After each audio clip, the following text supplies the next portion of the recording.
आनंद देवदत्त,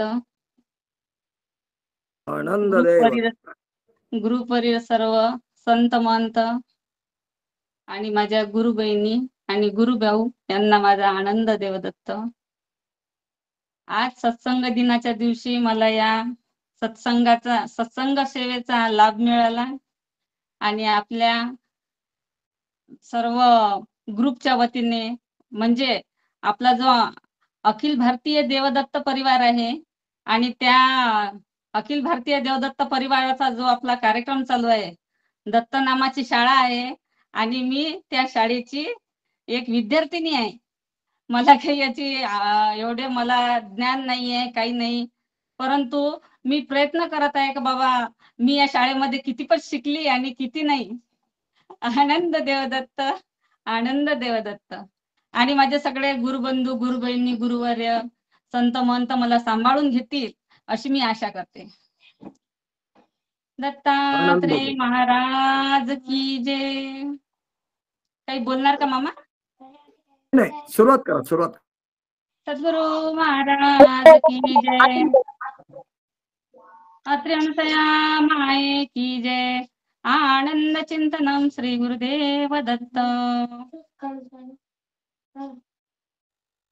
ब्रह्मानंदम परमसुखदम केवल ज्ञानमूर्ती द्वंद्वातीतं गगन सदृशं धत्मशादी लक्षणम् एकं नित्यं विमलवचनं सर्वदी साक्षभूतं भावार्तीतं त्रिगुणरहितं श्री सद्गुरुस्तं नमामि. नित्ये शुद्धं निराभास निराकार निरञ्जनं नित्ये बोध सचितानंदं श्री गुरु ब्रह्मा नमामि. ध्यान मूलं गुरुमूर्ति पूजा मूलं गुरुपदं मंत्र मूलं गुरुवाक्ये मोक्ष मूलं गुरुकृपा. चरित्रे गुरुचे करी नित्य पाठ तया भक्ती लाभे पदी एकनिष्ठ तयाचे कुडी दीप सज्ञान राशी. नमस्कार माझा श्री गुरु दत्तात्रयासी. वसे उंबरा सन्निध सर्व काळ जनाकारणे घालवी नित्य काळ तया सद्गुरु नाव कल्याण राशी. नमस्कार माझा श्री गुरु दत्तात्रयासी. सर्वप्रथम माझे गुरु चंचल भारती महाराज यांना नमन करून त्यांच्या चरणी मी नतमस्तक होते, ज्यांच्यापासून मला हे गुरुचं ज्ञान मिळालं. आणि जोपर्यंत आपण गुरु करत नाही, गुरुचरणाचा स्पर्श आपल्याला होत नाही, तोपर्यंत आपल्याला ज्ञानाची प्राप्ती होऊ शकत नाही. आनंद देवदत्त. गुरुपदी मन ज्याचे जन्मुनी सार्थक त्याचे. गुरुपदी मन ज्याचे मन ज्याचे जन्मुनी सार्थक त्याचे जन्मुनी सार्थक त्याचे. गुरुपदी मन ज्याचे मन ज्याचे. गुरुपदी मन ज्याचे म्हणजे गुरु सुरुवातीला धुमधुमकार होता, त्यातून 2 अक्षर निर्माण झाले गुरु. गुरु म्हणजे स्वयं ऋषी. हे दत्तप्रभू सर्व जगाचे या विश्वाचे मालक. दत्तप्रभू हेच गुरु. या गुरुपासून अनेक गुरु निर्माण झाले. ज्याच्या गुरु निर्माण झाले, या गुरुच्या चरणी ज्याचे मन स्थिर झाले, ज्याचे 10 इंद्रिय दमन झाले आणि ज्याचे 10 इंद्रिय दमन होतात तेव्हा त्याचे मन गुरुच्या चरणी रमते, आणि त्याच्या जीवाचे सार्थक होते. आणि गुरु जीवाचे सार्थक होणे म्हणजे जोपर्यंत आपल्याला आपल्या गुरुने जे सांगितलेलं ज्ञान आहे, आणि आपण काय करतो का बाबा गुरु केला आणि त्या गुरुपासून आपल्याला हे ज्ञान प्राप्त झालं, पण आपल्याला हे गुरुचं ज्ञान प्राप्त झालं आणि मला हे प्राप्त झालं आणि मला म्हणजे मी कोण आहे आणि मला कसं प्राप्त झालं याचीच मला जोपर्यंत ओळख नाही, तोपर्यंत मला कसं प्राप्त झालं आणि कसं कळालं हे कसं कळणार आहे. 184 योनी फिरूनी मग पावलो मनुष्य जन्मी. आता आपण एवढ्या योनीमध्ये जन्म घेतला. अंडज, जारस, स्वतेज, उजबीज. या योनीमध्ये आपण जेव्हा होतो तेव्हा आपल्याला याचं कुठलंही ज्ञान नव्हतं. फक्त आपण कर्मभोग भोगत होतो आणि या योनीमध्ये फिरत होतो. आणि आता आपण मनुष्य योनीमध्ये आलो. मनुष्य योनीमध्ये हे आपल्याला शरीर प्राप्त झालं. आणि हे शरीर कसं प्राप्त झालं हे आपल्या गुरुच्या आशीर्वादाने आणि या गुरुच्या ज्ञानामुळे आपल्याला कळते की बाबा आपल्याला आता काय करायचं आहे. आपण या इथे कसं आलो, कुठून आलो, कुठे होतो, कुठून आलो, भ्रांती मला पडली, उत्तम नरदेह शेवटी मला प्राप्त झाली. मग एवढ्या योनीमध्ये आपण फिरून आल्यानंतर आपल्याला कळलं की आपण कुठे होतो, कुठून आलो. आणि हे आता ह्या योनीमध्ये आल्यानंतर आपल्याला माहित पडलं की कुठे होतो, कुठून आलो याची भ्रांती पडली. आणि तेव्हा हे उत्तम नरदेह आपल्याला प्राप्त झाली. उत्तम नरदेह म्हणजे हे पंचतत्वाचं शरीर, पंचतत्वाची गाडी. पंचतत्वाची गाडी म्हणजे या शरीराला जसे 5 तत्व लागू आहेत, अग्नी, वायू, जल, पृथ्वी, आकाश, याच्यापासून हा बनलेला पिंजरा हाडामासाचा. आणि ह्या तत्वापासून बनलेला हा हाडामासाचा पिंजरा आणि याच्यामध्ये बसलेला हा चैतन्य रूपी, म्हणजे जे चैतन्य आहे आपल्या या म्हणतात रागू पिंजऱ्यात बसला बाई, कधी उडेला भरोसा नाही. मग नेहमी सांगतात हा पिंजरा आहे, हा देह आहे, ही गाडी आहे. आणि पण मग हे देह आहे, हे गाडी आहे, हे माझं आहे, हे तुझं आहे, पण हे म्हणणारा कोण याचीच आपल्याला ओळख नाहीये. जोपर्यंत आपल्याला आपली स्वतःचीच ओळख होत नाही तोपर्यंत आपल्याला गुरुची ओळख कशी होणार. गुरु कोणाचे हे ज्ञान आपल्याला कोणी सांगितलं. गुरु विना सापडे ना सोय, करती नाना उपाय, परिते असाध्याची होय, सर्व साह्य गुरु राय. मग जे आपले दत्तप्रभू आहेत ते आपल्याला कोणतं ज्ञान सांगतात. आपल्याला ते सांगतात की ह्या जीवाचं ज्ञान सांगितलं आपल्या गुरुने आपल्याला.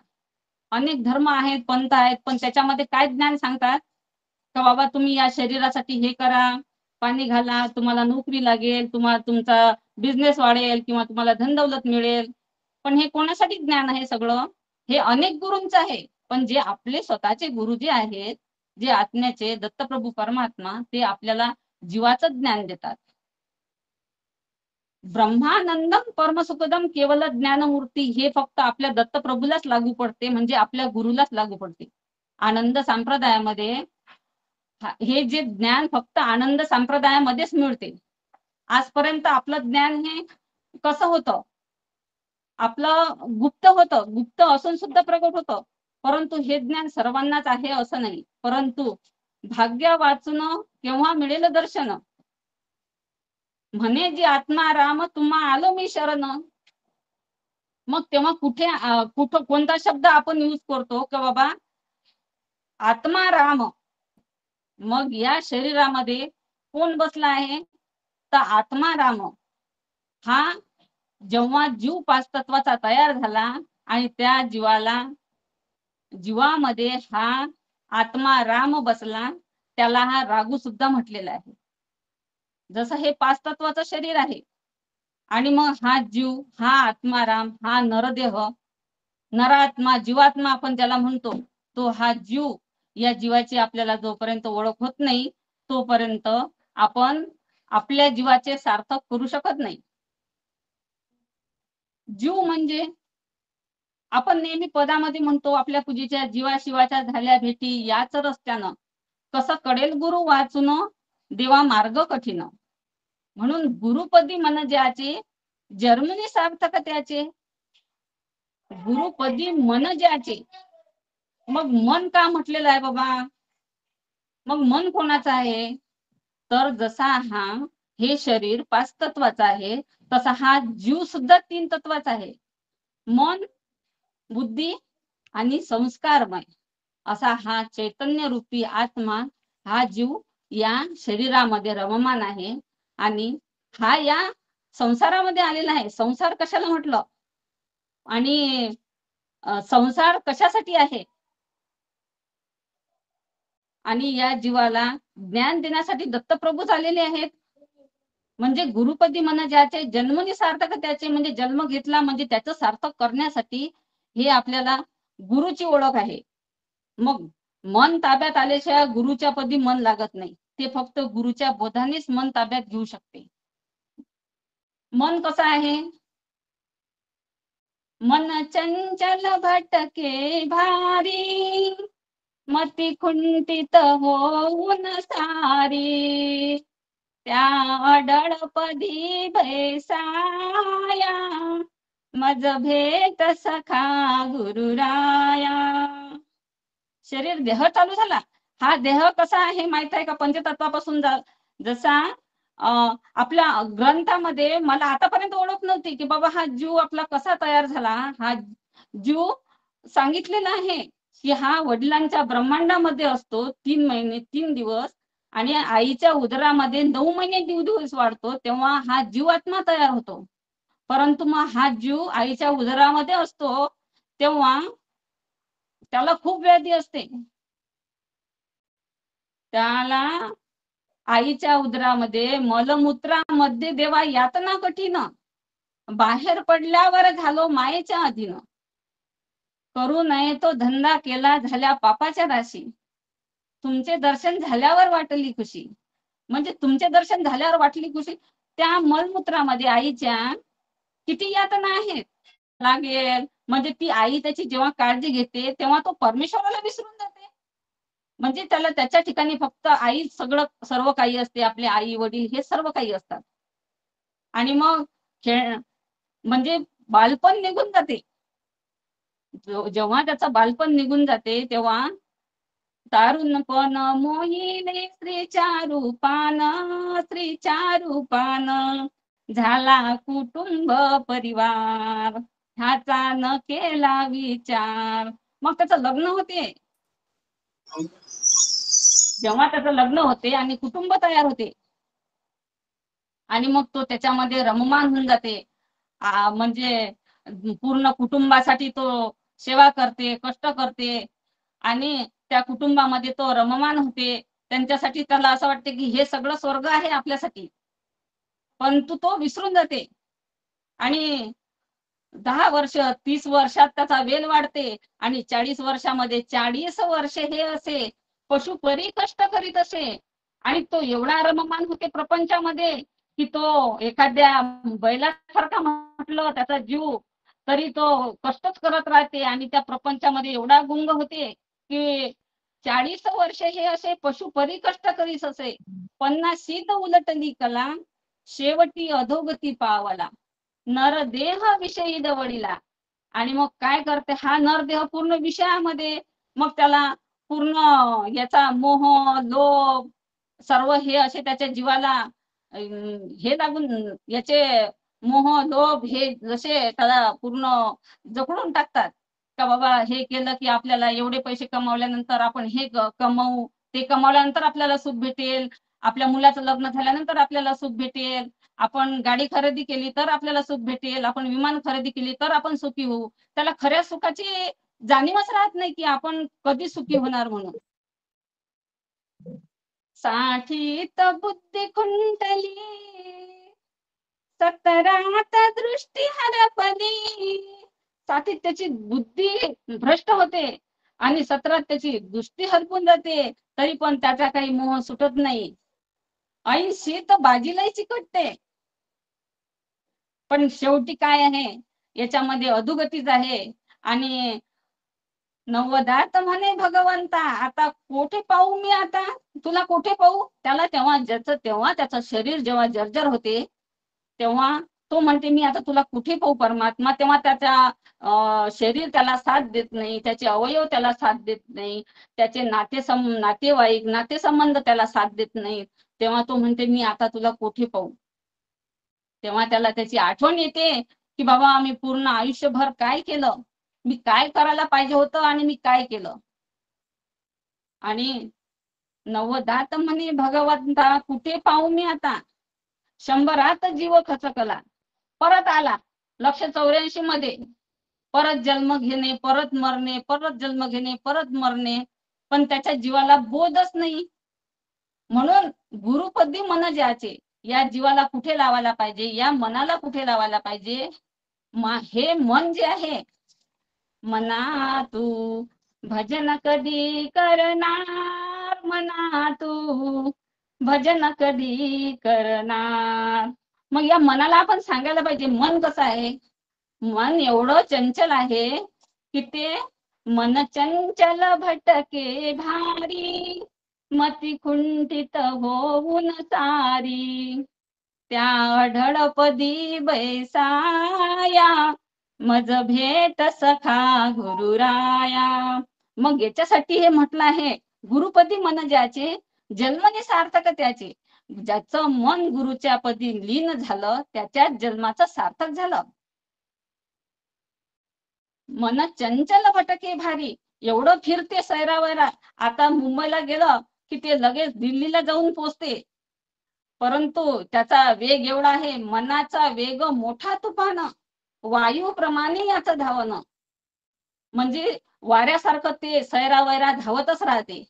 आणि या मनाला अढळपदी बैसायचं असेल तर याला गुरुच्या चरणी लीन करावं लागेल.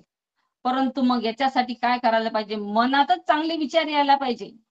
जोपर्यंत आपल्या मनामध्ये चांगले विचार येणार नाही, तोपर्यंत मनच हे आपल्या पूर्ण जीवाला वळण लावणार आहे. मग या शरीरामध्ये मन, बुद्धी, संस्कारमय हा चैतन्य रूपी हा जीव बसलेला आहे. आणि जसं मन विचार करेल तसं, ज्याप्रमाणे मनाने विचार केला त्याप्रमाणे बुद्धी त्याच्यावर निर्णय देत असते. ते चांगलं असो वाईट असो. मनाने विचार केला का बाबा मला मुंबईला जायचं आहे, तर ते बुद्धी त्याला लगेच सांगते का बाबा तुला ही गाडी आहे, ती आहे, तू याच्यामध्ये बस, तेव्हा तू तुझ्या ठिकाणावर पोहोचशील. परंतु जोपर्यंत मन काय विचार करते त्याच्यावर सगळं निर्भर आहे. आणि मन आणि बुद्धी आणि संस्कारमय हा जीवात्मा या शरीरामध्ये आहे. आणि ही चैतन्य शक्ती या शरीराची गाडी चालवत असते. या गाडीला चालवण्यासाठी आपल्याला कोणाचा हात धरायला पाहिजे, कोणाची साथ घ्यायला पाहिजे, म्हणजे गुरुची. गुरु आपल्याला काय देतात, आपल्याला ज्ञान देतात. आपलं ज्ञान कोणतं आहे, आपलं ज्ञानच गुरुचं आहे. आणि आपले जे सवंग ऋषीचं पूर्ण ज्ञान आहे, अनुसया मातेचं ज्ञान आहे. अनुसया मातेने हा आपल्याला मार्ग दाखवलेला आहे. आणि तिने एवढी 60,000 वर्ष तपश्चर्या केली. आणि तेव्हा दत्तगुरु त्यांच्या करकमळावर त्यांनी इच्छा केली की बाबा मला तुझी प्राप्ती हवी आहे, दुसरं काहीही नको. आणि तेव्हा या दत्तप्रभूचा अवतार झालेला आहे. दत्तप्रभू म्हणजे निराकार निर्गुण दत्तात्रय. आणि दत्तात्रय महाराज म्हणजे कसे आहेत, दत्तात्रय महाराजाचं स्वरूप कसं आहे, आणि आपण दत्तात्रय महाराजासारखे गुरु का केले, का करावे, याचा आपल्याला ज्ञान होण्याकरता आपले ग्रंथ आहेत. आणि हा आपला संप्रदाय आहे. या संप्रदायामध्ये आनंद संप्रदाय म्हटलाय. आनंद मार्ग ही मोक्षाची पेट, शुद्ध लक्षण आहे त्याची वाट. अमृतार नवपदाला जायचं असेल आपल्याला तर आपल्यामध्ये शुद्ध लक्षण आणायला पाहिजे. पण म्हणून त्याच्यासाठी आपला हा आनंद मार्ग कसा श्रेष्ठ आहे आणि आपल्या जीवाला त्याचे कसे संस्कार पडायला पाहिजे, याच्यासाठी हे ज्ञान सांगितलेलं आहे गुरुनी. माझ्या गुरुने काय सांगितलं, हे ज्ञान सांगितलं. गुरु करावा ओळखून, जो जाविल निर्गुण खुन, चारी पदार्थ दे ओळखून, तो दाविल ज्ञान अज्ञान. म्हणजे गुरु कसा पाहिजे, गुरु करावा ओळखून, जो दाविल निर्गुण खुन, त्या निर्गुणाची खुंडवेल, चारी पदार्थ दे ओळखून. 4 पदार्थ, जीव, देवता, प्रपंच, परमेश्वर, हे पदार्थ ओळखून जो गुरु देईन आपल्याला, ही महिमा सिद्धांताची करी आंघोळ गुरु भजनाची. मग आपल्या मनाला कुठे लावायला पाहिजे, गुरु भजनात लावायला पाहिजे. पहिली सुरुवात तर आपल्याला भजनापासूनच करायला पाहिजे. आणि आपल्या या संप्रदायामध्ये आपण पूजेपासून सुरुवात करतो. सोळस पूजा आपल्या इथं नेहमी असते, महापूजा असते. तर या प्रत्येक पूजेची प्राप्ती आणि जे हे आपण म्हणतो ते बोधरहित भजन, हे बोधरहित भजन कुठेच होत नाही. म्हणून गुरु करावा ओळखून जो दाविद निर्गुण खुन. मग गुरु कोणाला करावा?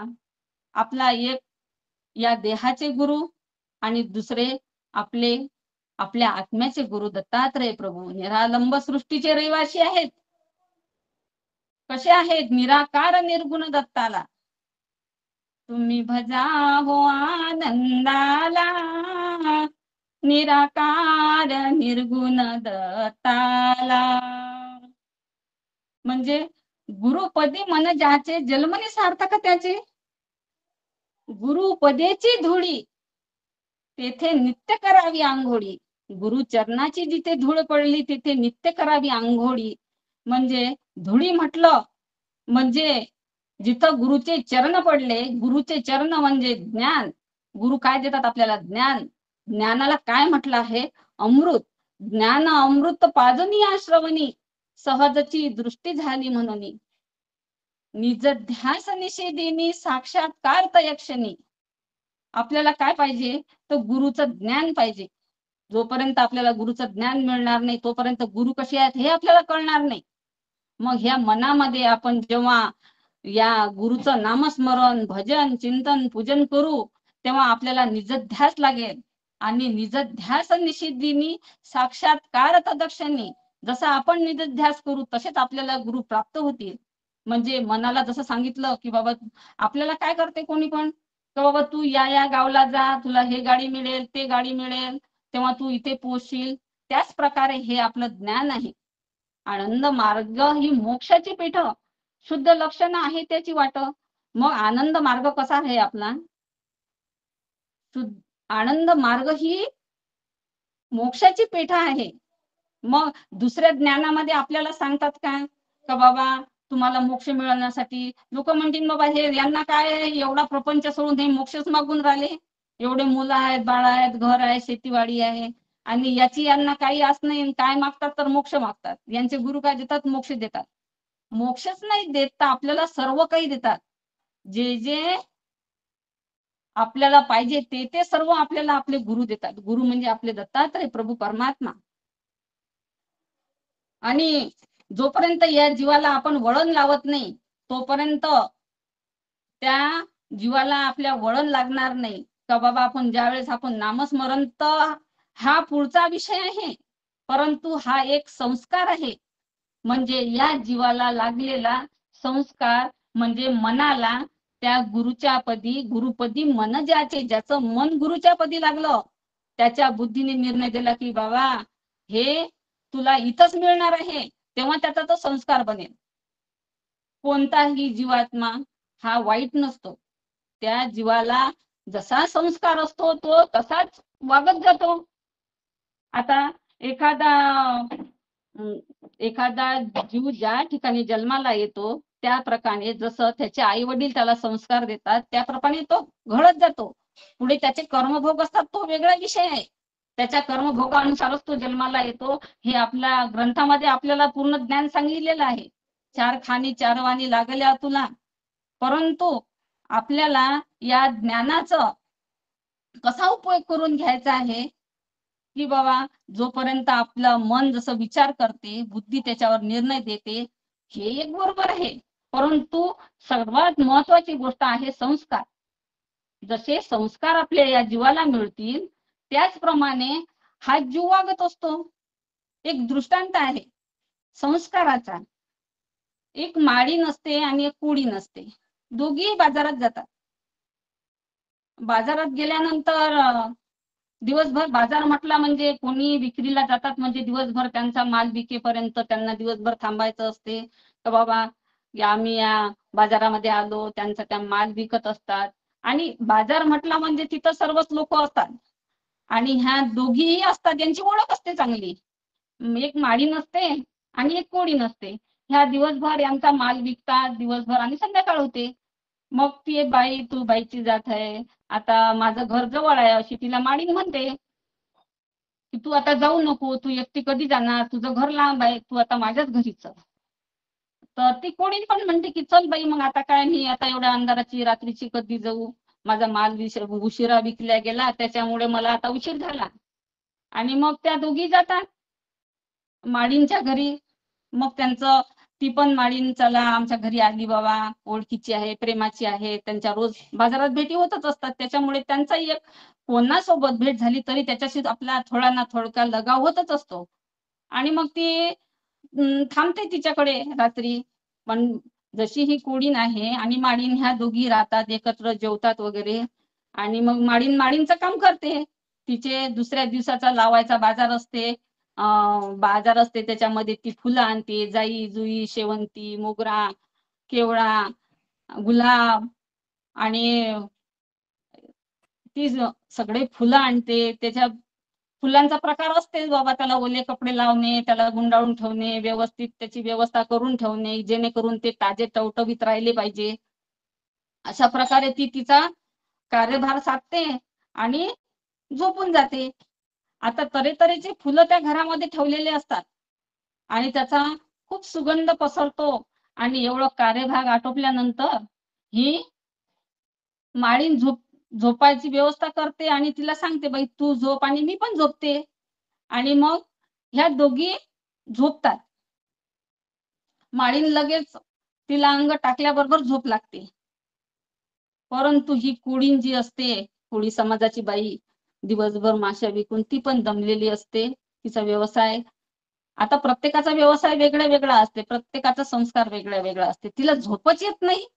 ती म्हणते मला इथं झोप येत नाही, झोप येत नाही. आणि ती रात्रभर इकडे उठून तिकडे फिरत असते आणि तिला कळतच नाही आपल्याला झोप का येत नाही, झोप का येत नाही. परंतु जेव्हा ती उठते आणि बघते, तिला तिची टोपली दिसते. तिची टोपली दिसल्याबरोबर तिला एवढा आनंद होते की तिला स्वर्ग सुखाची अनुभूती होते. आणि मग ती टोपली दिसल्याबरोबर तिला एवढा आनंद झाल्यानंतर ती काय करते, त्या टोपलीला जवळ घेते आणि तिच्या अंथरुणाजवळ ठेवते. आणि ही कोडीन 5 मिनिटात झोपी जाते. मग कोडीन चांगली आहे का माळीन चांगली आहे? कोडीनही चांगली आहे, माळीनही चांगली आहे. परंतु जो असतो हा जीवात्मा वेगळ्या वेगळ्या संस्कारामध्ये वाढतो, त्या संस्काराचं त्याला वळण लागते, त्याच्यामुळे तो तसा वागतो. त्याच्या जीवाला तसं वळण लागलेलं असते. म्हणून या जीवाला वळण लावायचं आहे आपल्याला. आता मी पण इथं, मला एवढं बोलण्याची किंवा ही शक्ती कुठून आली? ही संगतीमुळे, संस्कारामुळे. आजपर्यंत संस्कार तर होताच, गुरु पण केले.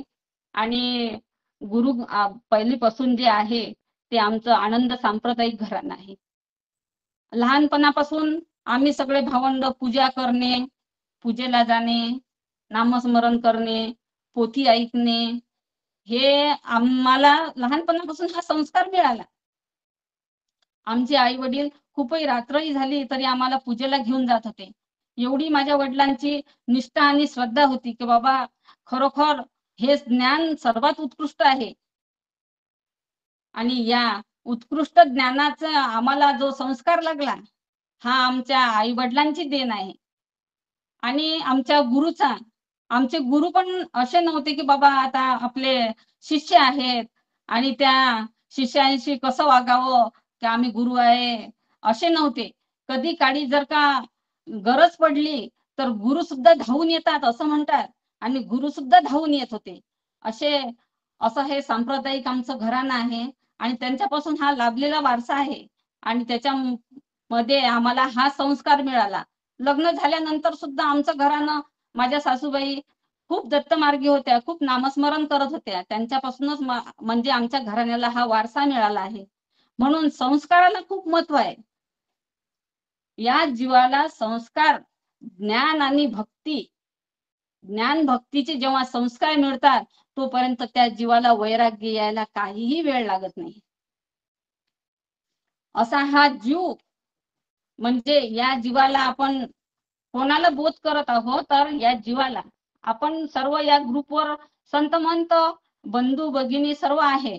पण आपण हा सत्संग कशासाठी करतो, कशासाठी ऐकतो, तर आपल्याला संस्कार लागण्यासाठी.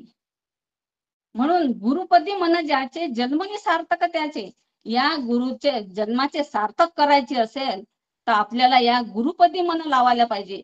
तर मन कसे लावले पाहिजे, मनाची तार कशी जोडली पाहिजे, आणि त्या परमात्माची जोपर्यंत आपल्याला ओळख होत नाही तोपर्यंत आपण त्याच्याशी तार जोडू शकत नाही. तार का म्हटलेली आहे, आता जेव्हा एक इलेक्ट्रिकचा करंट असतो आणि वायर पण असते, परंतु या त्या तारेवर जे कोटिंग असते ते कोटिंग आपण जोपर्यंत काढत नाही तोपर्यंत ती तार दुसऱ्या तारेला जुळत नाही आणि त्याचा किंवा लाईटचा उजेड पडत नाही. मग हे कोटिंग कशाला म्हटलेलं आहे, ही तार कोणती आहे, आणि आपण काय करायला पाहिजे, आणि या तारेला जुळवण्यासाठी आपण काय करायला पाहिजे की बाबा या परमात्म्याशी आपली तार कशी जुळेल. म्हणजे सासो के तार तार पर प्रभु प्यार को पिरो लो, प्रभु प्यार को पिरो लो. म्हणजे प्रेमाने जोपर्यंत श्वासात त्या परमात्माचं आपण नामस्मरण करत नाही तोपर्यंत आपली तार जुळणार नाही. या तारेला जोडायचं असेल तर आपल्याला काय करायला पाहिजे, तर या तारेवरचं कोटिंग काढायला पाहिजे. कोटिंग म्हणजे कोणतं, आपलं मलिन झालेलं मन या मनाला शुद्ध करण्याकरता याला लावा भक्तीस, सर्व काळ विनंती करीतो गुरुच्या चरणास. म्हणजे इथे आपण कोणाचा ध्यास करून राहिलो, गुरुचा. आणि हे कोटिंग आपल्याला कळायचं असेल तर या जीवाला आपल्याला काय करायला पाहिजे, निज ध्यास लागायला पाहिजे, त्याच्याविषयी प्रेम लागायला पाहिजे. आणि हा परमात्मा कसा आहे तर प्रेमाचा सागर आहे, ज्ञानाचा सागर आहे, आनंदाचा सागर आहे. आणि त्या आनंदाच्या सागरामध्ये जर बुडून जायचं असेल आपल्याला तर आपल्याला त्याचा ध्यास लागायला पाहिजे. ते स्वरूप स्वयं असे ध्यासो ध्यासी तेची भासे. ते स्वरूप स्वयं असे ध्यासो ध्यासी तेची भासे. जसा ध्यास कराल तसं त्याचं स्वरूप दिसेल. बुद्धी चित्त चिंतामणी प्रभा मंडपाला, ठेवूनिया शुद्ध भाव स्मरू त्या पदाला. ध्यास करायला पाहिजे त्याचा, आणि तेव्हा त्याचा ध्यासो ध्यासी त्याची भासे. बुद्धी चित्त चिंतामणी प्रभा मंडपाला. बुद्धी आणि चित्त जेव्हा त्याचा निजध्यास करेल तेव्हा त्या परमात्म्याची ओढ आपल्याला लागेल. आणि या गुरुसाठी आणि या परमात्मा जे गुरु आपले आहे दत्तात्रय प्रभू परमात्मा कसे आहेत, आणि जेव्हा आपण आपल्याची स्वतःची आपल्याला ओळख होईल तेव्हाच आपण त्या परमात्माची ओळख करून घेऊ शकणार आहे ना. आपली ओळख आपल्याला झाली का बाबा हे पंचतत्वाचं शरीर आहे, पंचतत्वाचे राऊळ आत ज्योत निर्मळ. मग आतली ज्योत कशी करायला पाहिजे, आपल्याला निर्मळ करायला पाहिजे. आत ज्योत निर्मळ पंचतत्वाचे राऊळ आहे, आणि याची आपल्याला आता ओळख झाली की बाबा हे पंचतत्वाचं शरीर आहे. आणि आपण या पंचतत्वाच्या शरीरामध्ये आहो. आपण कोण, तर हा आपला जीव आत्मा. आणि आपला हा जीव आत्मा कसा आहे, मन बुद्धी आणि संस्कारमय आत्मा आहे. याला मन बुद्धी आणि संस्कार असे 3 अंग आहेत. त्याप्रमाणे आपण त्या परमात्माची भजन चिंतन आणि पूजन करू शकू. आपण म्हणणाऱ्या जीवाची जेव्हा आपल्याला ओळख होते तेव्हा आपल्याला गरज पडते ती कोणाची आठवण करायची, कशी करायची, कोण आहे परमात्मा, कोण आहे ते, कसे आहे, त्यांचं स्वरूप कसं आहे. आता आपल्याला जर ओळख झाली, बुद्धी चित्त चिंतामणी प्रभा मंडपाला, बुद्धीने चिंतन करायला पाहिजे तेव्हाच आपल्याला त्या परमात्माची ओळख होईल.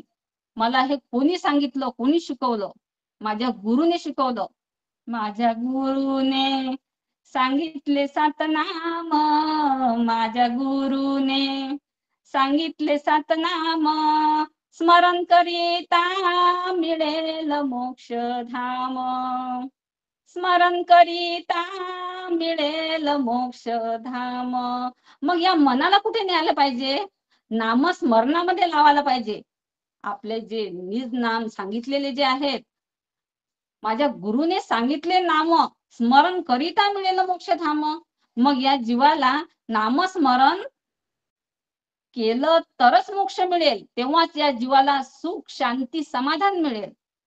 आजपर्यंत हे मन भटकत आहे आणि सैरा वैरा पळत आहे की बाबा मला याच्यात सुख मिळेल, त्याच्यात सुख मिळेल, आणि मी हे केलं तर मी सुखी होईल, ते केलं तर मी सुखी होईल, पण माझीच मला ओळख नाही तर मी सुखी कसं होणार? आणि मला सुख देणाऱ्याची मला जोपर्यंत ओळख होत नाही तोपर्यंत मी सुखी होणार नाही.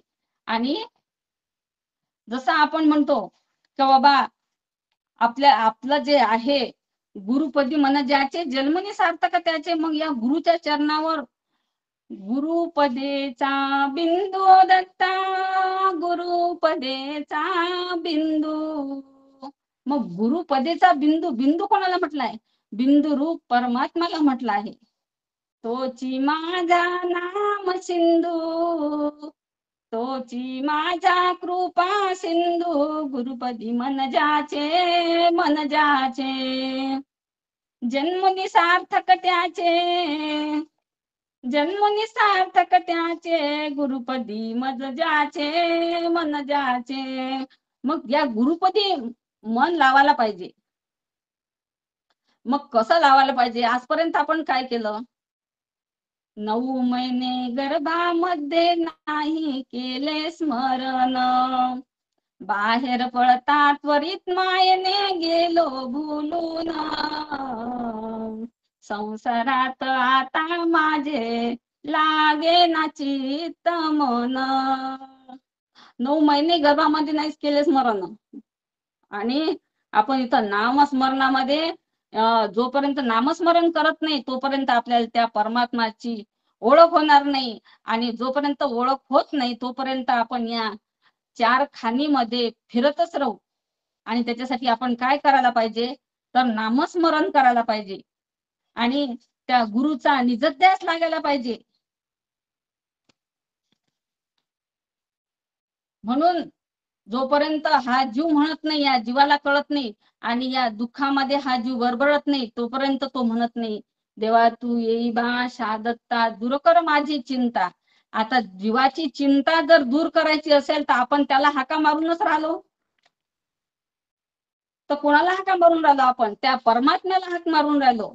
दीनदयाळा श्री गुरु राया अर्जी ही ऐका,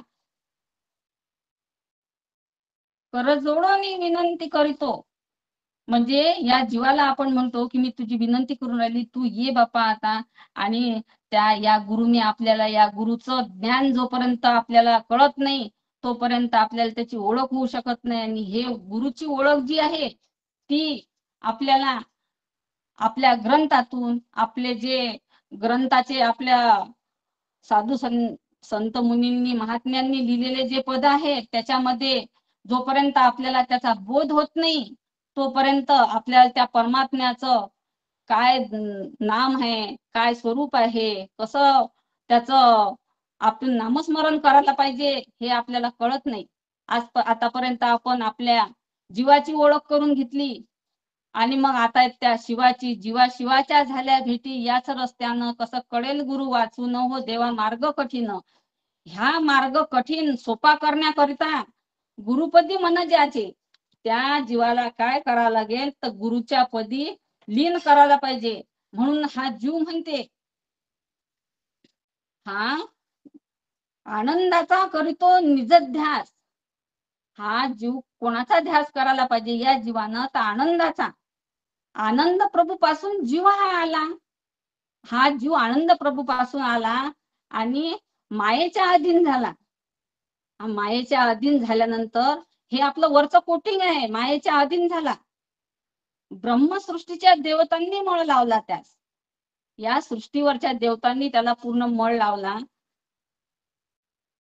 हा जीव शुद्ध कांचन होता, परंतु या सृष्टीवर अनेक जन्म घेऊन घेऊन याच्यावर मळ चढला. म्हणजे याच्यावर कोटिंग आलं, तर ही तार या त्या परमात्म्यासोबत आपली कशी जुळेल? हा ब्रह्मसृष्टीवर जीव आला आणि महामायेच्या अधीन झाला आणि या देवतांना फार आनंद झाला की हा जीव आपल्यामध्ये गुंतला. परंतु आपल्याला आजपर्यंत ज्ञानच नव्हतं. तर आपल्याला ज्ञान कशाचं नव्हतं? तर बाबा त्या दिव्य सृष्टीचं ज्ञान नव्हतं. दिव्य सृष्टीवरील दिव्य ज्ञानगळाचे राहिले ना भान, मग आपल्याला ज्ञानच नव्हतं ना.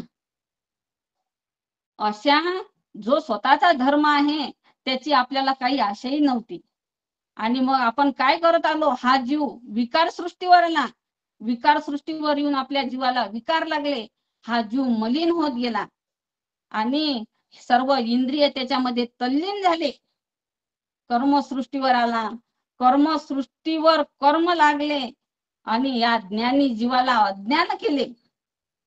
मग त्याच्यासाठी काय करायला पाहिजे? तर नामस्मरण, 128 अक्षराचे करावे स्मरण. चारी सृष्टीवर जाई मळ छेदून. मग मळाचा छेद करायचा असेल तर आपल्याला अत्यंत जरूरत आहे ती नामस्मरणाची. नामा वाचून गती नाही, नामा वाचून गती नाही, नाम सिद्धांत देतो बाई. मग प्रत्येक वेळेस आपल्याला काय करायला पाहिजे? तर नामस्मरण करायला पाहिजे. तेव्हाच हा मलिन झालेला जीव, मलिन झालेला हा आत्मा त्या परमात्म्याच्या कनेक्शन मध्ये येईल किंवा त्याच्यावर जे मलिन झालेला आत्मा आहे त्या आत्म्यावर जे चढलेलं आहे वायर सारखं कोटिंग आहे ते कोटिंग निघेल. मग काय करायला पाहिजे आपण याच्यासाठी? का नामस्मरण करायला पाहिजे, भजन करायला पाहिजे, चिंतन करायला पाहिजे, पूजन करायला पाहिजे आणि सत्संगामध्ये राहायला पाहिजे. सत्संगतीचा खूपच आपल्या जीवनावर प्रभाव पडत असते. आपण ज्या दुःखच मिळते आणि त्याचे क्षणिक सुखासाठी आपल्या होतो कोणी नीतीभ्रष्ट, कोणी त्यागी जीवन आपले दुःख जगी करण्या नसत. मग क्षणिक सुखाचा त्याला फक्त आवड असते की बाबा यांनी मी सुखी होतो, त्यांनी सुखी होतो आणि जेव्हा ते सुख निघून गेले की परत दुःख होते आणि मग तो काय करते की स्वतःचं जीवन नष्ट करून टाकते, आत्महत्या करते आणि त्याला खऱ्या सुखाची ओळखच मिळत नाही. म्हणून म्हणते गुरुदेव तुम्हाला भेटाया. आपल्या ज्ञानामध्ये आल्यानंतर काय आहे? गुरुचं ज्ञान आहे. गुरुदेव तुम्हाला भेटाया, जीव तळमळतो किती सांगूया, भव सिंधू मधून काढाया, नच दुसरा कोणी जगतिया, मज काही सुचेना गुरुराया, जीव तळमळतो किती सांगूया. म्हणजे हे जीव गणगोत असे हे पैशाचे, नच भाऊ बिरादर कोणाचे, या सर्व उपाधी, ह्या सर्व उपाधी तोडाया, जीव तळमळतो किती सांगूया.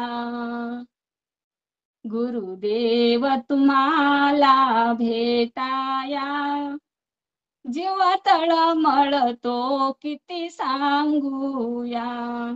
हा जीव तळमळतो कारण याला याची ओळखच नाहीये, कशाची ओळख नाहीये त्याची. तो फक्त आतापर्यंत व्यवस्थेमध्येच लागला, मला हे भेटलं तर मी सुखी होईन, ते भेटलं तर सुखी होईन. एक एक शब्द आपल्याला लाभलेले आपले गुरु भगवानगीर बापूचा एक शब्द मला आठवते. आम्ही बद्रिका आश्रमला गेलो आणि जागेचा प्रॉब्लेम आहे, राहायचा प्रॉब्लेम आहे, याचा त्रास होतोय, त्याचा त्रास होतोय. बापूंनी एका शब्दामध्ये माझं तरी निरसन केलं की बाबा तुमची व्यवस्थेच्या मागे लागले म्हणून तुम्ही दुःखी आहे. तुमची अवस्था कशी आहे ती पहिले बघा. तुम्ही कोण्या अवस्थेत आहे, तुम्ही कुठे चालले आहे.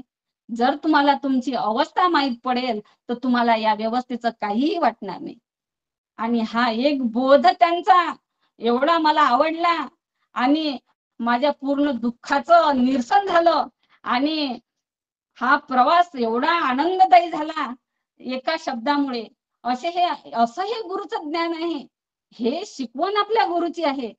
आणि हा बोध भगवानगीर बापूंनी दिला आणि त्यांच्या चरणी साष्टांग दंडवत. आनंद देवदत्त. जणू पाडसा चुकले हरणीचे, तशी गत माझी गुरु मातेची. तत्वज्ञान रूपी दूध पाजाया, जीव तळमळतो किती सांगूया. हे तत्वामध्ये आहे. हे पाच सगळं सुख दुःख आजपर्यंत आपण भोगून राहिलो. हे कशा कोण भोगून राहिलो? हे तत्वाचं शरीर, पाच तत्वाचं शरीर सुखादुखामध्ये भोगून राहिलो. पण महाराजांनी ओळख करून दिली की तुझी अवस्था काय आहे, तुम्ही कोण्या अवस्थेमध्ये निघाले, तुम्ही कुठे निघाले, तुम्ही काय करण्यासाठी निघाले, हे तुमच्या लक्षातच नाही आहे, म्हणून तुम्ही दुःखी आहे. जसे तुमचं जणू पाळस चुकले हरणीचे, तशी गत माझी गुरुमातेची. म्हणजे गुरुमाईने आम्हाला हे ज्ञान सांगितलं, म्हणजे हरणासारखं आम्ही सैरावैरा धावत होतो, दुःख वाटत होतं, आणि गुरुमाईच्या एका शब्दामुळे आमचा प्रवास आणि आमचं बद्रिकाश्रम एवढं सुखमय झालं. किती ज्ञान झालं. हे त्यांच्या एका शब्दामध्ये कितीतरी शक्ती आहे, किती बोध आहे. हा बोध लागायला पाहिजे, हा बोध मिळाला पाहिजे. म्हणून म्हटलं आहे, गुरुदेव तुम्हाला भेटाया, जीव तळमळतो किती सांगूया. मग जोपर्यंत आपण जशी आपल्या मनाची अवस्था आहे त्याप्रमाणे आपण ग्रहण करत असतो. मन बुद्धी संस्कारमय आपला जर जीव आहे, तर याला आपल्याला गुरुपदी लावायचं आहे. गुरुपदी मन ज्याचे, जन्मनी सार्थक त्याचे. म्हणून या जीवाला कुठे लावायचं आहे? गुरुच्या भजनी लक्ष लावणी मन ठेवा अटकून. मग त्याला पहिले काय करायला पाहिजे? भजनामध्ये गुंतवायला पाहिजे त्या मनाला. गुरुच्या भजनी लक्ष लावणी मन ठेवा अटकून. मन ठेवा अटकून, कधी ना येशील बा परतून. आनंद देवदत्त. म्हणजे जोपर्यंत आपण आपल्या मनाला तिथपर्यंत भजनामध्ये अटकून ठेवत नाही, तोपर्यंत आपल्याला भक्ती कळणार नाही काय आहे. भजन करणार नाही तोपर्यंत भक्ती कळणार नाही. आणि जोपर्यंत आपल्याला भक्ती कळणार नाही, तोपर्यंत आपल्याला ज्ञानाची प्राप्ती होणार नाही. आणि ज्ञान कोणतं? तर आपल्या गुरुचं ज्ञान आपल्याला जोपर्यंत मिळत नाही, तोपर्यंत आपल्याला आपल्या या जीवनामध्ये सुख शांती आनंद मिळणार नाही. आणि आनंदासाठी आपल्याला काय करायला पाहिजे? नामस्मरण करायला पाहिजे. गुरु करावा ओळखून, जो दाविल निरगुण खुन. मग गुरु कसा करायला पाहिजे? ओळखून, जो दाविल निरगुण. चारी पदार्थ दे निवडून, असा गुरु करायला पाहिजे. आणि ज्या गुरुला गुरुपदेची धुडी, तेथे नित्य करावी आंघोळी. आणि या गुरुच्या भजनामध्ये मनाला एवढं लावून ठेवा, तेव्हाच आपलं मनाची आंघोळ होईल. म्हणजे मनाला बोध होईल आणि तेव्हाच ते मन शुद्ध होईल. शुभ संकल्पो के मोती, सुख के रचे महल. खुद को हम बदले, इतना जग ही जाए बदल. आत्मपरिवर्तन करले. जोपर्यंत आपण आपल्या मनाला शुद्ध करत नाही, तोपर्यंत आपल्या मनामध्ये शुभ संकल्प येणार नाहीत. शुभ संकल्प एक पॉझिटिव्ह संकल्प असतात आणि निगेटिव्ह संकल्प असतात. हे सर्व आपल्या मनामध्ये असते. पण ज्यावेळेस आपल्या मनामध्ये आपण संकल्प करतो, मग परमात्माने सुद्धा संकल्प केला, एकोहम बश्याम प्रजयते, तेव्हा ही प्रजा, ही सृष्टी निर्माण झाली. मग कशाने निर्माण झाली? संकल्पाद्वारे. मग जेव्हा आपण शुभ संकल्प करू, शुभ संकल्पो के मोती, सुख के रचे महल. मग आपण जर आपल्याला आनंद असते, एक आई मुलाला जन्म घालते, तेव्हा तिला अतिशय वेदना असतात. परंतु तिच्यामध्ये संकल्प असतो की बाबा मूल जन्माला येईल, तेव्हा तिला खूप आनंद होईल. तेव्हा ती वेदनेमध्ये सुद्धा खूप आनंदित असते. म्हणजे मग हा संकल्प कुठे असते? तर हा मनामध्ये असते. शुभ संकल्प की मोती, सुखे रचे महल. पण जोपर्यंत आपण स्वतःला बदलत नाही, तोपर्यंत आपण सुखीच होऊ शकत नाही. सुख के रचे महल, खुद को हम बदले, इतना जग ही जाए बदल. कशाला कोणाला बदलवायचं? आपण दुःखी कशामुळे होतो? कोणाला बघितलं त्यांनी गाडी घेतली, त्याची आपल्या मनामध्ये काय निर्माण होते, एक ईर्ष्या निर्माण होते आणि आपण दुःखी होतो. त्यांनी हे घेतलं तेव्हा आपण दुःखी होतो, कारण आपल्याला माहीतच नाही आपलं सुख कशामध्ये आहे. जोपर्यंत सुखाची अनुभूती होत नाही आपल्याला, सुख कशाला म्हणतात, सुख कशात आहे याची आपल्याला ओळख होत नाही, तोपर्यंत आपण सुखीच होऊ शकत नाही. म्हणजे आपल्याला सुख कोणतं पाहिजे हे जेव्हा कळेल की आपल्याला कोण्या सुखाची गरज आहे, या पंचतत्वाच्या देहाला सुखाची गरज आहे का या 3 तत्वाच्या या जीवात्म्याला गरज आहे, तेव्हा आपल्याला कळेल आपण कधी सुखी होणार. आणि आपण याच्यामध्ये जर का आपल्याला सुखी व्हायचं असेल तर आपल्याला त्या परमात्म्याची पूर्ण ओळख व्हायला पाहिजे. परमात्मा कसा आहे, जसा आपला जीव हा चैतन्य शक्ती आहे, तर ती आपला जो परमपिता परमात्मा जे आनंद प्रभू पासून जीव हा आला, हा जीव त्याच्यापासून आला तेव्हा कसा होता, हा जीव कांचन होता, निर्मळ होता, परंतु या 84च्या चक्रामध्ये फिरून फिरून मलिन झाला. पण आता काय करायचं, हा जीव तळमळतोय, जीव तळमळतो किती सांगूया, गुरुदेव तुम्हाला भेटाया. जेव्हा त्याला अतिशय दुःख, हा दुःखामध्ये जेव्हा हा जीव आपला अतिशय दुःखी होता तेव्हा कोणाची आठवण करते, ये रे बापा देवा आणि मला याच्यापासून माझी सोडवण कर, या 84च्या चक्रातून माझी सोडवण कर, असा हा जीव स्वतः म्हणते. त्यावेळेस आपल्याला कोणाची आठवण येते, त्या परमात्म्याची. मग तो परमात्मा कसा आहे, हा परमात्मा निर्मळ, परमपाल, निरावचिन्न, पूर्ण पदाय विराजमान, प्रकाशात्मक, न काळ आहे, ना माया आहे, ना प्रपंच तेथे आहे, असा परमात्मा स्वतः प्रकाशमय असल्यामुळे अज्ञान अंधकाराच्या पलीकडे आहे. हा परमात्मा कुठे आहे, तर अज्ञान अंधकाराच्या पलीकडे आहे. या परमात्म्याची ओळख करायची असेल तर आपलं अज्ञान दूर व्हायला पाहिजे.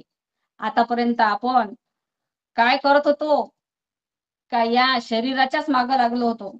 या शरीराने आपला हे शरीर आहे आणि या शरीरातच आपल्याला सुख मिळत आहे आणि हे शरीर आपल्याला दुःखाकडे घेऊन चाललं. आता आपण या जन्माला आल्यानंतर काय करतो, 100 वर्ष काढतो आणि नंतर मग आपल्याला आठवण येते. तर आपण काय करायला पाहिजे, या परमात्म्याची आठवण करायला पाहिजे. जेव्हा आपल्याला आपल्या जीवाची आता आठवण झाली की आपला हा जीव आत्मा कसा आहे, तेव्हा आपल्याला त्या परमात्म्याची आठवण पाहिजे. तर हा परमात्मा कसा आहे, निर्मळ, परमपाल, निरावच्छिन्न, पूर्ण पदाय विराजमान, प्रकाशात्मक, न काल आहे, ना माया आहे, ना प्रपंच तिथे आहे. मग आता तिथं कोणीच नाहीये, स्वतंत्र रूपाने सर्व ज्ञानाचंच फक्त भांडार आहे. असा हा परमात्मा स्वतः प्रकाशमय असल्यामुळे अज्ञान अंधकाराच्या पलीकडे आहे. मग आतापर्यंत आपल्याला ज्ञान होता, आपण अज्ञानामध्ये होतो. आपण रोज भुपाळी म्हणतो, उठा उठा प्रातःकाळी, जपा सद्गुरु नामावळी, दृष्टी ठेवून भ्रुकुटस्थळी, आत्मा राम अवलोकी. मग स्वतःला आत्मा समजून त्या परमात्म्याची आठवण करा. उठा प्रातः काळ झाला, सद्गुरु स्वामी पाहू चला, परब्रह्म अवतरला, विश्व जनाचे माहेर. मग हा परमात्मा कसा आहे, नाद बिंदू कला ज्योती, नव्हती मूळ माया प्रकृती, हरी विरंचिती गती, नव्हते रुद्र महेश्वर. असा हा परमात्मा जेव्हा रुद्र महेश्वर नव्हते, जन्म नव्हता चौशून्याशी, कैशी रंजना ब्रह्मांडाशी, तेज प्रकाश नाही शेशी, नाही प्रमाण बोलाया. याच्यामध्ये काही प्रमाण नाही. त्याची ओळख आपल्याला करायची असेल तर तोही होता धुमधुमकार, अतर्की मूर्ती अगोचर, गुरु नाम 2 अक्षर भरले होते दुमदुमीत. तेव्हा हे 2 अक्षर उदयाला आले. गुरु अक्षर होते तेची क्षरले, परब्रह्म आकारा आले. मग गुरु पासून हे परब्रह्म निर्माण झालं आणि तेथून विश्व उभारिले अवघे अर्ध अक्षरी. जीव शिव देव मेळ, अर्ध अक्षराचा खेळ, प्रगट नाही गुप्त कळा, कैसा खेळ त्याचा हा. एक अक्षर गुप्त असे, तैसे परब्रह्म भासे, ऐसे भासे कदा न नासे, निरशून्य वेगळा. मग असा हा परमात्मा, या परमात्म्याचं एवढं वर्णन आहे. हा परमात्मा कसा आहे, निर्मळ शरीरवाला असल्यामुळे स्वयं तेजपुंज आहे. त्याच्या शरीरात रक्त नाही, अस्थि नाही, मांस नाही, नाड्या नाही, केश नाही. पंचकृत म्हणजे पंचमहाभूताचे दोषही त्याच्यात नाहीत. असा हा परमात्मा कसा आहे, आपल्या शरीरासारखं त्याचं शरीर आहे का? नाही.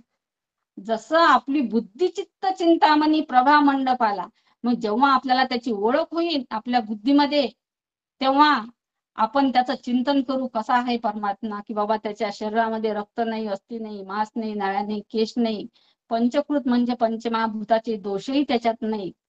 असा परमात्मा नेहमी आतबाहेर सुचिरभूत, किती स्वच्छ, श्रेष्ठ प्रकाशमय, उत्कृष्ट ध्यानाचा विषय होय.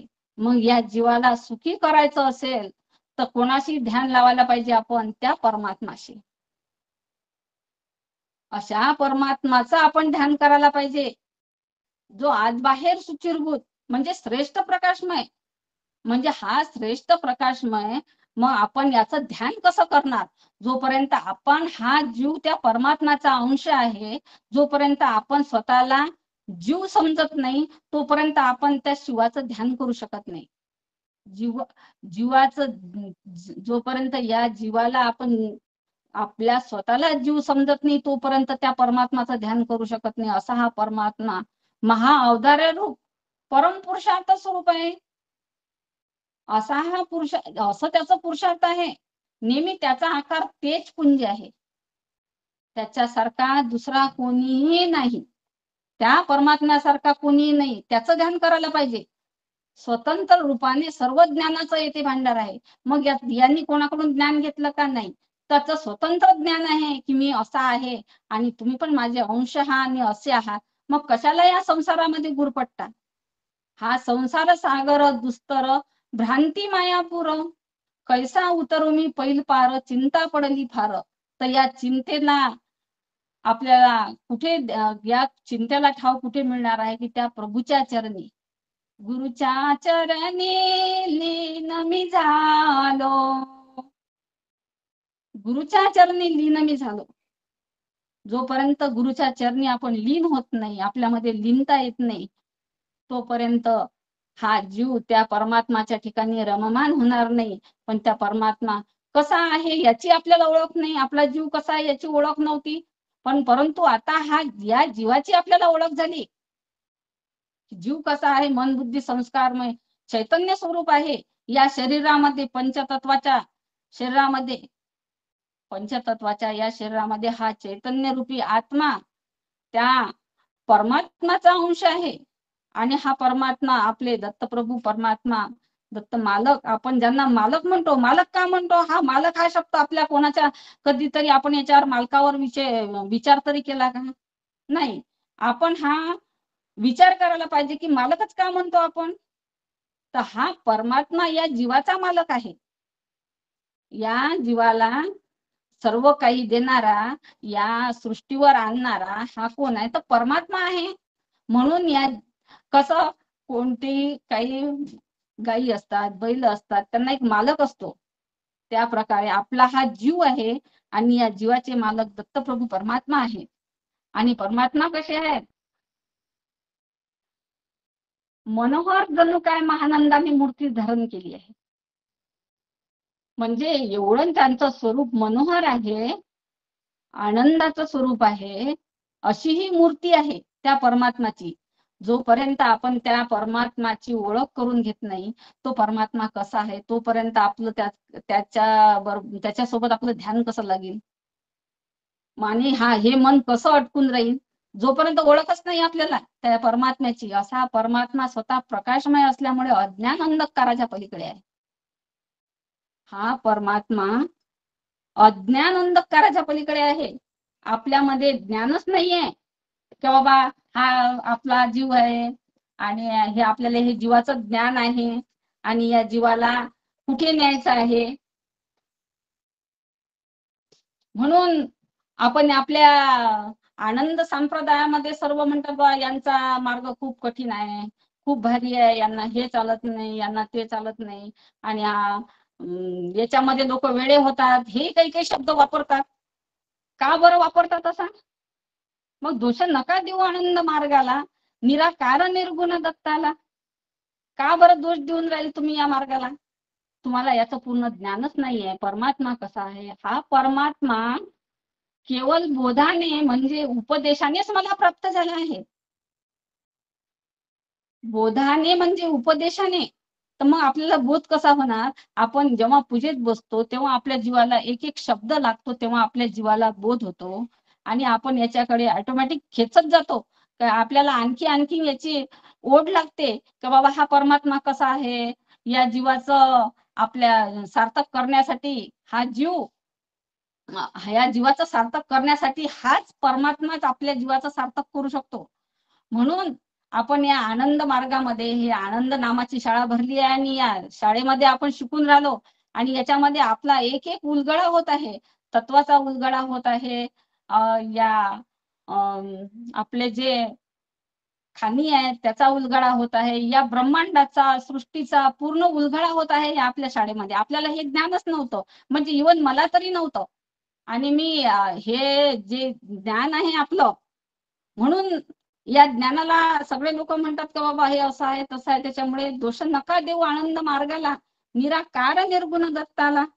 का बाबा तुम्ही या मार्गाला तुम्ही असे म्हणता? तर हे कसं ज्ञान आहे? आनंद मार्ग ही मोक्षाची पेठ. आनंद मार्ग ही मोक्षाची पेठ, शुद्ध लक्षण आहे त्याची वाट, अमृतार्णव पदाला या निराकार निर्गुण दत्ताला. मग हा आपला मार्ग कसा आहे? निराकार निर्गुण दत्ताला.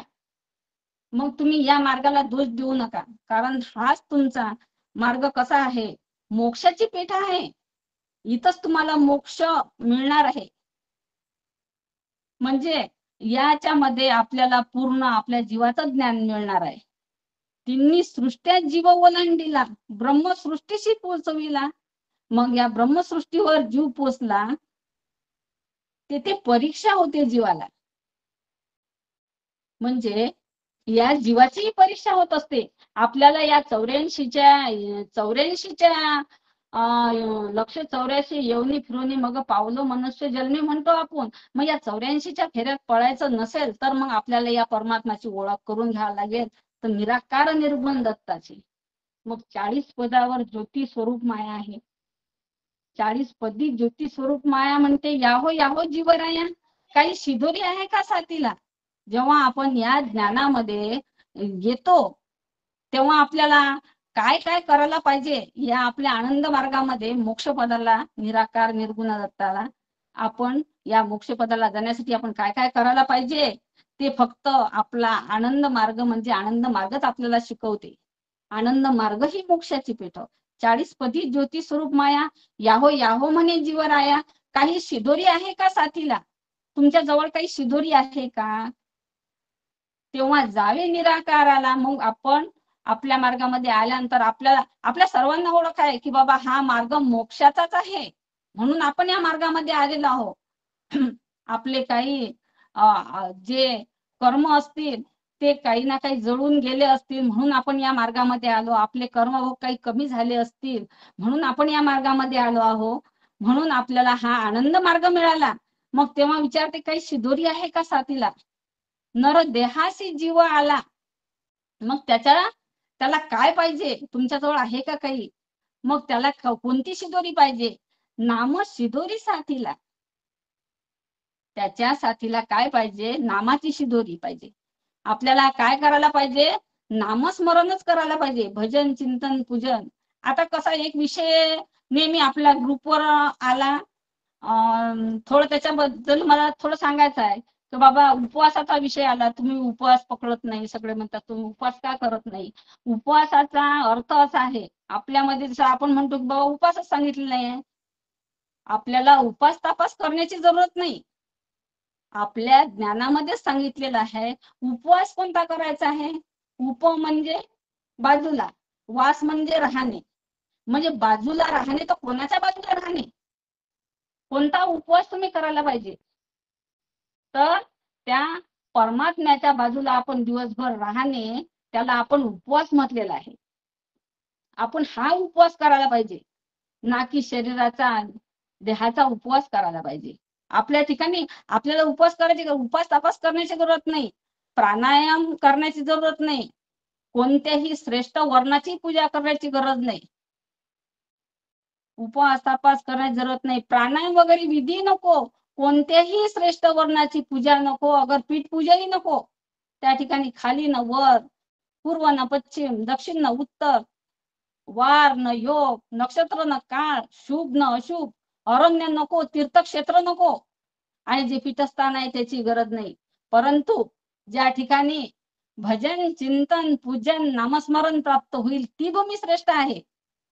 आपल्या पूजा आपण कुठेही करतो, ठराविक आहे का आपली वेळ?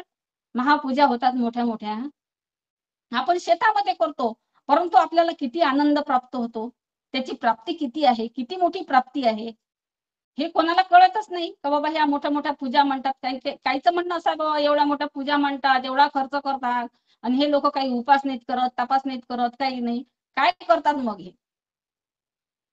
तर आपल्याला फक्त गरज आहे की ज्या ठिकाणी त्या पूर्ण परब्रह्म परमात्माचे भजन चिंतन पूजन प्राप्त होईल ती भूमी श्रेष्ठ आहे. आणि ती भूमी या पंचतत्वातली भूमी, आणि हे पंचतत्वाचं शरीर आहे, याच्या मधली जी भूमी आहे हे आपल्याला सजवायची आहे. या नरदेहाचे मंदिरातून सजवा, माझ्या गुरुरायाला हृदय सिंहासनी बसवा, माझ्या गुरुरायाला हृदय सिंहासनी बसवा, या नरदेहाचे मंदिरातून सजवा, माझ्या गुरुरायाला हृदय सिंहासनी बसवा. असा उपवास करायचा आहे आपल्याला. आपल्याला उपवास त्या परमात्म्याला आपल्या अंतःकरणामध्ये ठेवायचा आहे. आपण उपवास करायचा असेल तर असा उपवास करा की आपल्याला इथं आपलं भजन चिंतन पूजन नामध्ये आपण त्या परमात्म्याची आठवण करून रममान झालं पाहिजे आहे. तेव्हा मग आपल्याला ज्योती स्वरूप माया मार्ग द्यावी त्याला.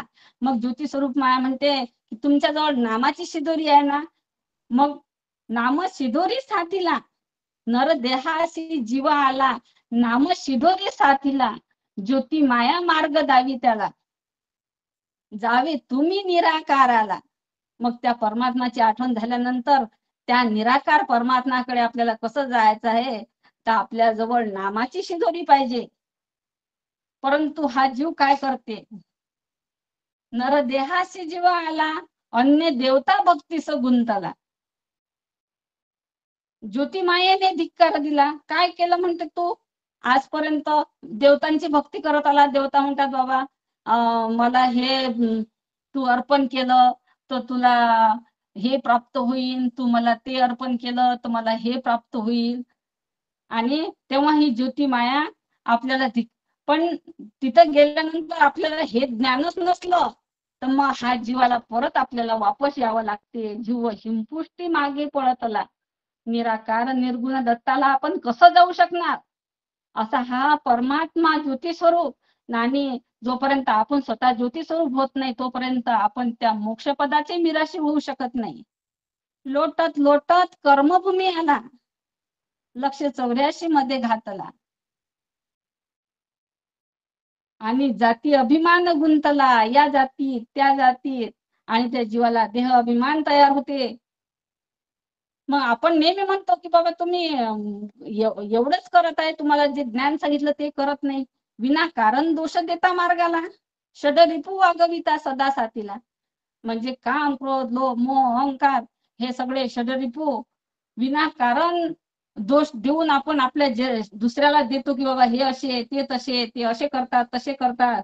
मग काय करतात, याला खराब म्हणतात, या ज्ञानामध्ये आहे बा हे असे करतात, या ज्ञानामध्ये हे काहीचे उपास तापास नसतात, येले काही नाही, जे बोल दत्तान हान भक्ता चालूच राहतात, षडरिपू वागवितात सदा साथीला. आणि जाऊ इच्छितात मोक्ष, कसे काय मोक्ष पदाला जाणार तुम्ही. षड विकाराच्या संगतीला नाना कष्ट होती जीवाला. या षड विकारासोबत नाना कष्ट आहेत जीवाले. आपल्याला जर का कोणाचा राग आला ना, त्या समोरच्याला काही फरक पडत नाही, जेवढा फरक आपला स्वतःला पडतो राग आल्यानंतर. आपण कोणाचा द्वेष करतो, त्याला काय माहित आहे की त्याचा आपण द्वेष करत आहे? तो त्याच्यामध्ये तो रममान असते, परंतु या षड्विकाराच्या संगतीला नाना कष्ट होती जीवाला. या जीवाले कष्ट होतात याचे. 16 दृष्ट विषय आला, ध्यान लावा शुद्ध लक्षणाला. या विषयाला तुम्ही सोडून द्या. तुम्ही दुसऱ्याचं कशाला बघून राहिले, याचा तुम्हाला स्वतःला जास्त त्रास होऊन राहिला, की हा असा वागते म्हणून मला त्रास होते, तो तसा वागते म्हणून त्रास होते. म्हणजे कसं आहे, जोपर्यंत या विकाराच्या संगतीत आहे आपण, तोपर्यंत आपल्याला जास्तीत जास्त त्रास आपल्याला होते, म्हणजे आपल्या जीवात्म्याला होते. आणि मग लोक म्हणतात बाबा आता हा एवढा याची संगत बिघडली, असं झालं तसं झालं, हा जास्त त्रासवान झाला, याचं काम करायला गुरु करून द्या. मग ज्यांना म्हणते गुरु करावा, गुरु केला, मी गुरु केला, आणि मग त्याला काय आलं, स्वाभिमान आला. आम्ही गुरु केला, पण गुरु मंत्र नाही ओळखीला. त्याला गुरुनी जो मंत्र दिला, आपले महाराजांचे शब्द आहेत, गुरु करण्याची मोठी तुला आस रे, जरा गुरुच्या जवळ तरी बस रे. पण तो कधी गुरु केला, परंतु त्या गुरुच्या जवळ कधी बसला का, त्याला तू विचारलं का तू काय नाम करायला पाहिजे, तू काय नामस्मरण करायला पाहिजे? गुरु मंत्र नाही ओळखीला. मग गुरुनी मंत्र दिला, तर तू नामस्मरण नाही केलं, म्हणून तू या आत्मसुखाला मुकला. हा जीव ज्या वेळेस गुरु जवळ जाते, गुरु करते, पण त्याला अभिमानच खूप होते, आता मी हे गुरु केले, आता मी ते गुरु केले, गिरी केले, पुरी केले, भक्ती केले, याच्यामध्येच तो म्हणजे गुरुचा एक त्याला अभिमान होऊन जाते. परंतु जे गुरुनं सांगितलेलं आहे ते नामस्मरण तो विसरून जाते. आणि मग काय होते, नामस्मरण गुरुचं नाम विसरल्यानंतर काय होते, आत्मसुखापासून तो वंचित होते. असा हा म्हणून गुरु करावा पण ओळखून, जो दावीला निरगुण खुन. मग त्या शरण जावे अशा गुरु लागून. मग हा गुरु कसा करावा आपण, गुरु करावा ओळखून, जो दावीला निरगुण खुन. त्या परमात्म्याची खून जो गुरु दाखवेल आपल्याला, तो आपण गुरु करायला पाहिजे. गुरु करावा ओळखून, जो दावीला निर्गुण खुन, चारी पदार्थ दे निवडून. असा शरण जावे अशा गुरु लागून. नाही तर आता कसे गुरु झाले, त्यांना स्वतःला काही येत नाही, आणि आपला नुसतं भगवे वस्त्र घातले, दाढी वाढवली म्हणजे गुरु होतात का? नाही. म्हणून अतिशय आपला आनंद मार्ग जो आहे, आणि आपले आनंद मार्गाचे जे गुरु आहेत, खरोखर या गुरुपासूनच आपल्याला मोक्षपदाची प्राप्ती होते, आणि तेच आपल्याला नाम देतात, नामस्मरण करणं शिकवतात. पूर्व संस्कार गुरु लाभला. हा संस्कार म्हणजे गुरु ओळखून केल्यानंतर हा संस्कार आपल्याला लाभते, आणि ते आपल्याला काय करतात, तर कसं दत्ताच्या चरणी जायचं हे आपल्याला शिकवतात. आणि पूर्व संस्कार गुरु लाभला, चरणी दत्ताच्या तल्लीन झाला. देवता हातच ओळखती जीवाला. आपण दत्तप्रभूच्या सानिध्यामध्ये जेव्हा जातो, गुरु करतो, तेव्हा ह्या देवताही आपल्याला हात जोडतात. अलक्ष्याशी तेव्हा जीव आपला मिळून जातो, त्या परमात्म्याशी रममान होतो. म्हणून म्हणतात 16 देवताचा छंद. तुम्ही जोपर्यंत या शरीराच्या नादी आहे, तोपर्यंत आपल्याला ह्या देवता त्रास देतात. पण जेव्हा तुम्ही गुरु करता आणि गुरुचं नामस्मरण करतात, तेव्हा ह्या देवताही आपल्याला हात जोडतात. नाही म्हणते बाबा यांच्या नादी लागू नका, हे दत्त मार्गी आहेत. देवताचा छंद, हृदयी स्मरा अखंड आनंद. पाही मूळ स्वरूपाला. हा जीव तेव्हा त्या मूळ स्वरूपाला पाहिजे. असं हे आपलं गुरु घराणं. म्हणजे हे जे आहे, हे ज्ञान आपल्या सगळं ग्रंथामधलंच आहे. हे ज्ञान जे सांगितलेलं आहे जीवाला कुठून कुठपर्यंत जायचं, आपल्या चित्तप्रकाश ग्रंथामध्ये पूर्ण ज्ञान सांगितलेलं आहे. चित्तप्रकाश ग्रंथ, मी एवढे ग्रंथ ऐकले नाहीत, परंतु मला आपला अखिल भारतीय देवदत्त परिवार याच्यामध्ये मला खूप हे ग्रंथ मिळाले आणि या ग्रंथाचं ज्ञान मिळालं. आणि मला पण असं वाटतं की मी मोक्षपदाला जाऊ शकेन, कारण हे ज्ञानच असं आहे परमात्माचं. आणि हे प्रकाशाचं केवळ बोधानेच म्हणजे उपदेशानेच हा परमात्मा प्राप्त होतो ना. म्हणून जोपर्यंत आपल्याला याचा बोध होत नाही तोपर्यंत आपल्याला परमात्म्याची प्राप्ती होणार नाही. या परमात्म्याची प्राप्ती करून घ्यायची असेल तर आपल्याला नेहमी सतत सत्संगामध्ये राहिलं पाहिजे. आपल्या ग्रुपवर रोज सकाळी संध्याकाळी हे गुरुचं ज्ञान आपल्याला भेटते आणि हे ज्ञान कुठेही मिळत नाही. कारण आपलं ज्ञान आजपर्यंत आपल्याला कोणीही सांगत नव्हतं. हे ज्ञान पाहिलं रात्रीच आपण पूजा करत होतो आणि रात्रीच आपली पूजेची समाप्ती होत होती आणि याच्या आपले कधी विषयच होत नव्हते. आणि हे ज्ञानी लोकांनी या आपल्याला हे म्हणजे इव्हन मला तरी हे व्यासपीठ तयार करून दिलं सर्वांसाठी की बाबा तुम्हाला जेवढं जितपत कळलं तितपत हे गुरुचं ज्ञान सांगा. तुम्ही तुमच्या जीवाला याचा किती बोध झाला. म्हणून आपण या प्रपंचामध्ये रममान झालेलो आहोत आणि याच्यामध्ये आपल्याला हे गुरुचं ज्ञान सापडलं. म्हणून हा जीव नेहमी म्हणत राहते, हा प्रपंच दुस्तर असे शोक बहु असे, गुरु राया हो मी आता करणे कसे. या ठाई मन नाव असे, उगीच भ्रमत असे, भ्रमर भ्रमत असे, गुरु राया हो या विषयी मन रमत असे, मी माझे माननी करी नित्यच आकरी, गुरु राया हो मग दीनाला उद्धरी, तुम्ही आता माझा उद्धार करा. दत्तात्रय प्रभू परमात्मा, तुमची मला ओळख झाली, भेट झाली, ज्ञान मिळालं आणि मी आता एवढीच इच्छा करू शकते की माझ्या जीवाचा तुम्ही आता उद्धार करू शकता. आणि मला अजून एवढं काही सुचत नाही आहे, तरी मी माझे हे 2 शब्द बोलून पुढचं जे आहे ज्ञान ते माझे गुरुवर्य या ग्रुपवर संत महंत खूप उपस्थित आहेत आणि माझ्या मध्ये एवढी कॅपॅसिटी पण नाहीये बोलायची, तरी पण मी बोलले. त्या दत्त महाराजांची कृपा आणि माझ्याच्यानी काही चूकभूल झाली असेल तर तुम्ही मला क्षमा करावी अशी आशा करते. आनंद देवदत्त, आनंद देवदत्त एवढं बोलून मी माझे 2 शब्द संपवते. दत्तात्रेय महाराज की जय, सद्गुरु महाराज की जय, अत्रेनुसया माये की जय.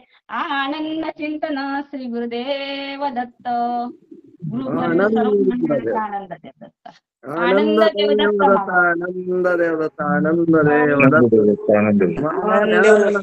मला बोलता येणार नाही आणि मी एवढं बोलणार नाही. सत्संग पूर्ण वेळ घेणार नाही, कारण मामा मला काही कळतच नाही. ही वाणीच्या माऊलीची होती. आज दुपारपर्यंत ही वाणीच्या माऊलीची होती. त्या माऊलीला आज वेळ कमी पडला. चक्क 8 वाजले 2च मिनिटं बाकी. पहा, किती विचार करण्यासारखी गोष्ट आहे. आणि याला म्हणतात सद्गुरु कृपा. सद्गुरु कृपा असल्याशिवाय ज्ञानाचा झरा फुटत नाही. या माऊलीचा आजचा पहिला सत्संग, असं वाटते की कमीत कमी 5 वर्षापासून यांनी ज्ञानदान केलं असावं. ज्ञान ओत प्रोत ज्ञान त्यांनी आज आपल्याला दिलं. काय वाणी, काय प्रेमळ स्वभाव, काय मृदू शब्द आणि त्या सतत धार ज्ञानाचा वर्षाव वाग वर्षाव. कोण्या शब्दात वर्णन करावं, माझ्याजवळ शब्द पुरे पडतात. माझी वाणी निशब्द झाली.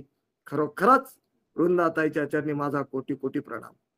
खूप सुंदर असं ओत प्रोत आजचा ज्ञानानं भरलेला सत्संग त्यांनी आज सादर केला. खरोखरच अंतकरणापासून त्यांना धन्यवाद. सुंदर असा बोध केला.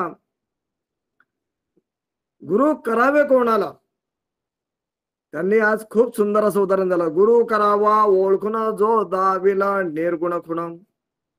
निर्गुण खून दाखवणाऱ्याला गुरु करा, तो होय गुरु. हाडामासाचे गुरु भक्कम आहे. मग असे गुरु कोण? धुमधुमकारातून जे पहिले 2 अक्षर आले तेच स्वयंगुरुशी. ताईंनी खूप सुंदर सांगितलं. तेच दत्त प्रभू, पूर्णानंदी ज्योत प्रगटली. पूर्ण आनंदातून ज्या 3 मातृका निर्माण झाल्यात, 41, 42, 43 पदावर बसल्यात. अगम्य मातृका, अगोचर मातृका, अलक्ष्य मातृका. ह्या 3 मातृका म्हणजे शैव आनंद, दत्त आनंद आणि आनंद ज्ञानपदी गडीचे. हेच आपले गुरु आहेत, हेच आपले सद्गुरू आहेत, हेच आपल्याला निर्गुण खूण दाखवू शकतात आणि यामुळेच आपल्या जीवाचा उद्धार होऊ शकतो, इतरांपासून नाही. हे ओळखलं पाहिजे. खूपच सुंदर असा बोध केला. चंदन की चुटके भले गाडी भरान काठ, चंदन की चुटके भले गाडी भरान काठ, चतुर तो एक है भला, मूर्ख भले न साठ. अशाची संगत करावी. या नामात राहावं, या कामात राहावं, आनंद दत्त प्रभूचं नाम स्मरण करावं. याच संगतीनं तराल, याच सत्संगानं तराल, याच ग्रंथाच्या बोधानं तराल.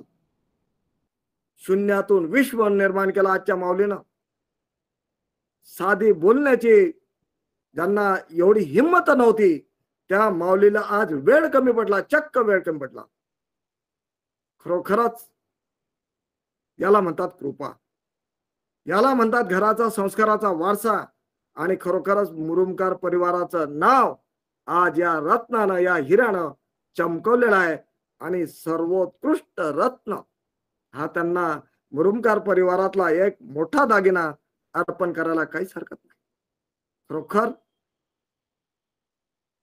अप्रतिम आजचा सत्संग झाला. अशा पद्धतीचं ज्ञानदान त्यांनी निरंतर करत राहावं. वेळ पूर्ण झाला, पुढे बोलणार नाही. आणि म्हणूनच पुन्हा एकदा माऊलीच्या चरणी कोटी कोटी प्रणाम. सर्वच गुरुबंधू आणि भगिनींचे माझ्या अंतकरणापासून माझा त्यांना आनंद देवदत्त. मुरुमकार परिवाराला सुद्धा माझा अंतकरणापासून आनंद देवदत्त.